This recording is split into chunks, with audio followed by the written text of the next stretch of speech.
उजाला live, खबरों का उजाला। Channel को लाइक और सब्सक्राइब करें और हमारी सारी महत्वपूर्ण खबरों को अपने मोबाइल पर पाएं।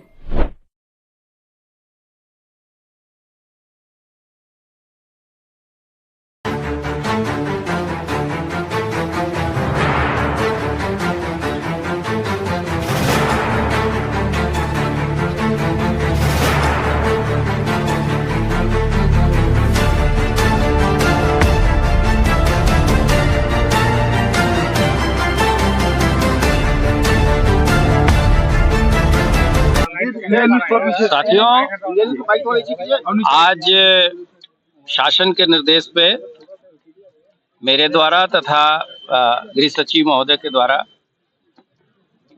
एवं एडीजी पीएचक्यू के द्वारा यहाँ सभी तैयारियों का जायजा लिया गया।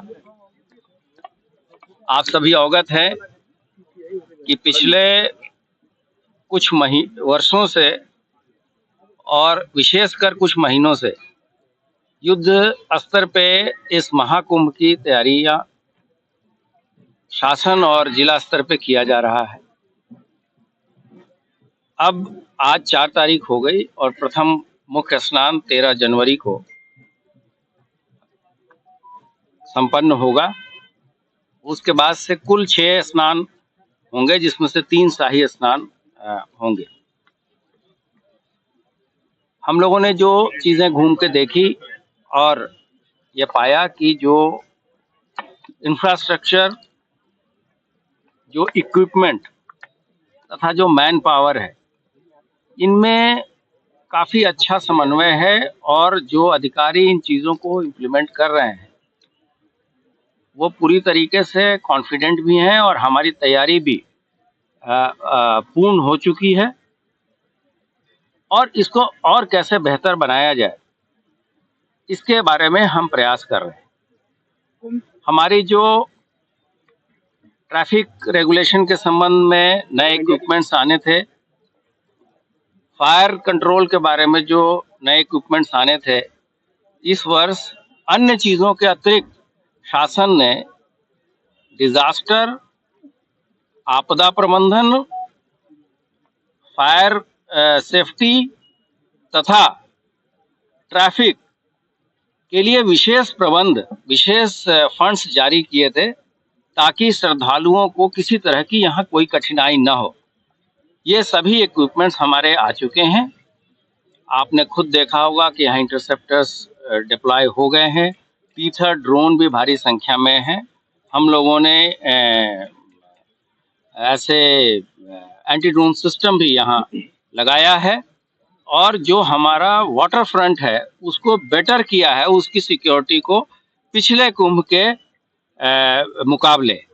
तथा हम लोगों ने घाट की संख्या तथा घाटों की कैपेसिटी भी इसलिए बढ़ाई है कि जो भी श्रद्धालु जिस रूट से वहां आ रहे हैं वो वहीं स्नान करें तथा फिर एक निर्धारित रूट के साथ वहां से चले जाएं।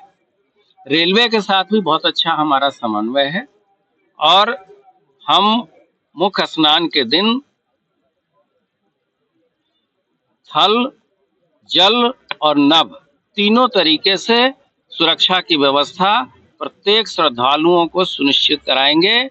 और इतनी बड़ी अपॉर्चुनिटी जो हम लोगों को मिली है, जबकि इस पूरे पृथ्वी पर इतना बड़ा मानव समागम, सबसे अधिक संख्या में लोग इस 45 दिन के अंदर आएंगे। लगभग 40 से 50 करोड़ की जनता और श्रद्धालु यहाँ लोग आएंगे। विदेशियों के भी आने की बहुत सारी संभावनाएं हैं। इस बीच में जो साइबर से जुड़े मामले हैं, चाहे वो फ्रॉडुलेंट, गलत तरीके से लोग बुकिंग इत्यादि के, वैसे भी बहुत सारे लोगों पे कार्रवाई हुई है और उसको हम लोगों ने ब्लॉक भी कराया है। और साइबर वर्ल्ड को, साइबर पूरे इकोसिस्टम को कैसे सिक्योर किया जाए, ये भी विभिन्न जो एजेंसियां हैं जो इसमें दक्ष हैं उसके साथ मिलकर लगातार कार्रवाई चल रही है। सर, इसमें सवाल ये है, एक बड़ा सवाल ये है कि जिस तरह से लगातार अलग अलग माध्यमों से जो लगातार धमकियां दी जा रही हैं, थ्रेट हो रही है, उसको लेकर पुलिस प्रशासन किस तरह से अलर्ट है और जो साइबर जो सेल है उसे कितना सर, हमारी एटीएस कितनी तैयार है आतंकवादी? आपने देखा होगा कि एटीएस की जो हमारी महिला कमांडो टीम है वो भी यहाँ पहुँच चुकी है, हमारे पारामिलिट्री के लोग भी पहुँच गए हैं। वैसे ही अगर जो भी थ्रेट परसेप्शंस आ रहे हैं उसमें कितनी गंभीरता है, हर एक चीज़ को विभिन्न एजेंसियों के साथ हमारी जो एकीकृत कंट्रोल रूम है वहाँ सभी विभाग के अधिकारी, चाहे वो राज्य सरकार के हों चाहे वो केंद्र सरकार के हों, मिलकर उन चीज़ों का एनालिसिस करती हैं और सभी जो थ्रेट्स आते हैं उसको हम लोग बहुत ही गंभीरता से लेते हैं और हम आपको आश्वस्त करते हैं कि इन सभी चीजों पे कार्रवाई हम तुमने कितने लेयर सिक्योरिटी प्लान को लागू किया और तकरीबन कितना फोर्स इसमें डिप्लॉय किया गया? ये तो पहले स्थानीय लोगों के द्वारा बताया जा चुका है कि 7 चक्रीय सुरक्षा व्यवस्था है, अंतर्राष्ट्रीय और अंतर्राज्यीय बॉर्डर से लेके कुंभ के आइसोलेशन कॉर्डर तक 7 लेवल की सुरक्षा व्यवस्था हम सुनिश्चित करा रहे हैं और जो पिछले कुंभ 2019 की व्यवस्था थी उससे लगभग 40% अधिक फोर्स हम लोग यहाँ डिप्लॉय। सर नेबरिंग डिस्ट्रिक्ट जो है वहाँ नेबरिंग डिस्ट्रिक्ट, नेबरिंग स्टेट सभी के साथ कोऑर्डिनेशन के साथ काम चल रहा है। धन्यवाद।